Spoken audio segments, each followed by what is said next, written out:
Committee ఎదుట హాజరై వివరణ ఇవ్వనున్నారు. ఎమ్మెల్యే అరవ శ్రీధర్ రాజ్ రెసిడెన్సీ హోటల్లో కమిటీ విచారణ చేయనుంది. విచారణ కమిటీ ముందు సమాచారం కోసం కొందరిని ఆహ్వానించారు. ఉదయం 11:30 గంటలకి విచారణ చేయనున్నారు. విచారణకు పిలిచిన వారికే లోనికి అనుమతించనున్నారు. విచారణ నేపథ్యంలో రాజ్ రెసిడెన్సీ వద్ద పోలీస్ భద్రత ఉంచారు. విచారణకు ఎమ్మెల్యే అరవ శ్రీధర్ ఇతర పార్టీ నేతలతో పాటు మరికొంతమంది హాజరయ్యే అవకాశం ఉన్నట్లుగా తెలుస్తోంది. వ్యక్తిగత విషయాలు పార్టీపై రుద్దకూడదన్న పార్టీ లైన్ పైనే విచారణ జరుగుతుంది. వారం రోజులుగా వరుస వీడియోలతో ఎమ్మెల్యే అరవ వ్యవహారం రచ్చకెక్కింది. కమిటీ నివేదిక ఆధారంగా ఎమ్మెల్యేపై చర్చ తీసుకోనుంది జనసేన అధిష్టానం. నిన్నటి జనసేన నేతల సమావేశంలో ఎమ్మెల్యేల తీరుపై జనసేన అధినేత పవన్ కళ్యాణ్ అసంతృప్తి వ్యక్తం చేశారు. దీంతో త్రిసభ్య కమిటీ విచారణ కీలకంగా మారింది.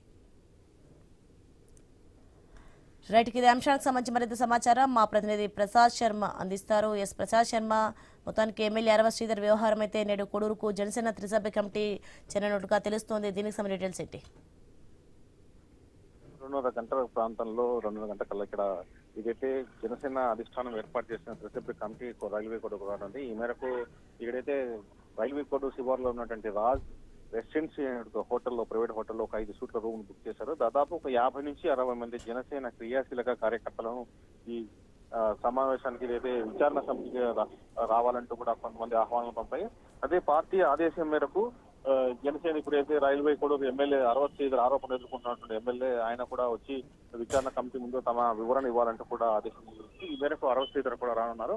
అలాగే రైల్వే కోడ్ నియోజకవర్గానికి సంబంధించినటువంటి జనసేన నేతలు ఎవరైతే రాష్ట్ర కార్యదర్శిగా ఉన్నటువంటి తాతసిరి నాగేంద్ర కావచ్చు, తర్వాత ఇక్కడ లోకల్ మార్కెట్ కమిటీ చైర్మన్ పగడాల వరలక్ష్మితో పాటు జనసేన సీనియర్ నాయకులు చాలా మంది, దాశరథి, తర్వాత యానాదయ్య, చిన్నరాజు పూడి ముని, ఇట్లా చాలా మంది దాదాపు ఒక 50 మంది దాకా క్రియాశీలక కార్యకర్తలను కూడా ఈ సమావేశానికి విచారణ కమిటీకి పిలిచింది. వారికి ఫోన్ ద్వారా సమాచారం అందించారు.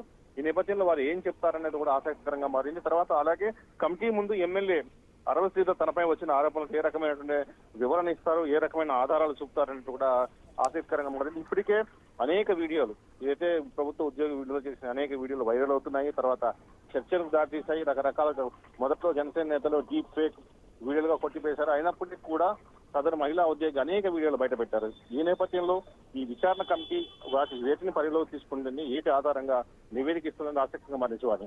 మరోవైపు జనసేన నేతలు చాలా మంది స్థానికంగా జనసేన పార్టీకి ఇన్ఛార్జి లేకపోవడం వల్ల, జనసేన నాయకత్వం ఇక్కడ సరిగా లేకపోవడం ఇబ్బంది ఎదుర్కొంటున్నామని ఆ విషయాలు కూడా స్థానిక పార్టీ విషయాలు కూడా చెప్పే అవకాశం ఉంచేవారు.